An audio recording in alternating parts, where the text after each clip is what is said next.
ऐसे नाम बताए, ऐसे सर और ज्यादा मारने लगे।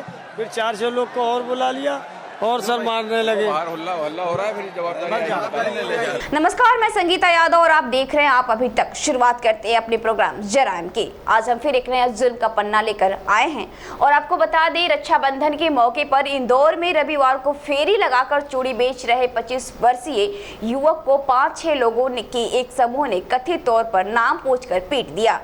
इस बीच राज्य के गृह मंत्री नरोत्तम मिश्रा ने कहा कि सावन के पवित्र माह में इस शख्स द्वारा खुद को हिंदू बताकर महिलाओं को चूड़ियां बेचने से विवाद की शुरुआत हुई, जबकि वह अन्य समुदाय से ताल्लुक रखता है।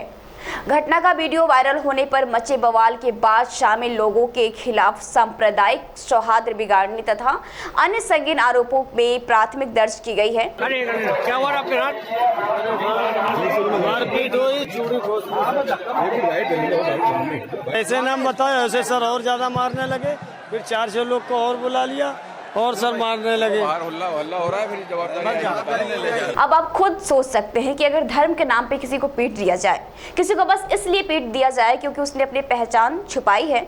आरोपी का कहना है कि कई लोग उसके पास आए, उन्होंने इसका नाम पूछा और ये डर गया। अब ये क्यों डर गया, इसने अपनी पहचान क्यों छिपाई, ये जांच का विषय है। लेकिन एक गरीब को बस इसलिए पीट दिया गया क्योंकि वो अपनी पहचान छुपा रहा था और ये गरीब है और ये उत्तर प्रदेश से इंदौर अपनी रोजी रोटी कमाने के लिए गया था। केस बना के इस केस को खत्म करने का प्रयास किया जा रहा है।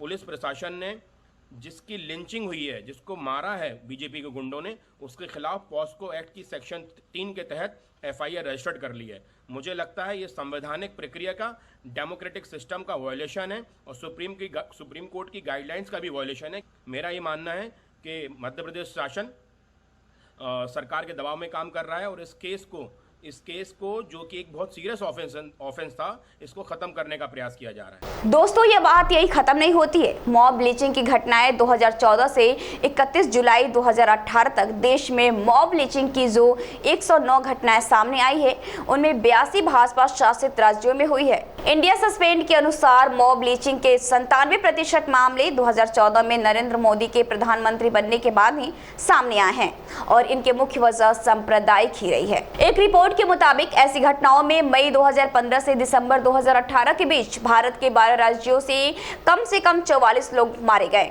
जिसमें 36 मुस्लिम थे। इसी अवधि में 20 राज्यों में 100 से अधिक अलग अलग घटनाओं में करीब 280 लोग घायल हुए। रिपोर्ट में दावा किया गया है कि गौरक्षा और हिंदू राष्ट्रवादी राजनीति आंदोलन के बीच की कड़ियों और असुरक्षित अल्पसंख्यकों की रक्षा के लिए संवैधानिक और अंतर्राष्ट्रीय मानवाधिकार दायित्वों को लागू करने में सरकार विफल साबित हुई है। वही बीजेपी शासित राज्य सरकारों द्वारा गौरक्षा के लिए निर्मित कई नीतियों से इन कथित गौरक्षा समूहों को बढ़ावा भी मिल रहा है। इसके अलावा खुद पुलिस इन राजनीतिक संरक्षण प्राप्त समूहों से खतरा महसूस करती है।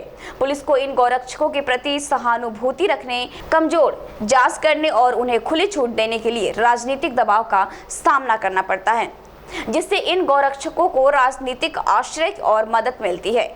भीड़ का कोई चेहरा नहीं होता, इसलिए शायद ये भीड़ ठोस कानूनी कार्रवाई से भी बच जाती है। आज के समय में मार डालने वाली ये उन्मादी भीड़ हीरो बनकर उभरी है। बीते कुछ समय में देखने को मिला है कि भीड़ बहुसंख्यक लोकतंत्र के एक हिस्से के तौर पर दिखती है, जहां वो खुद ही कानून का काम करने लगती है। खाने से लेकर पहनने तक सब पर उसका नियंत्रण होता है। ये भीड़ खुद को सही मानती है और अपनी हिंसा को ये व्यवहारिक और जरूरी बताती है।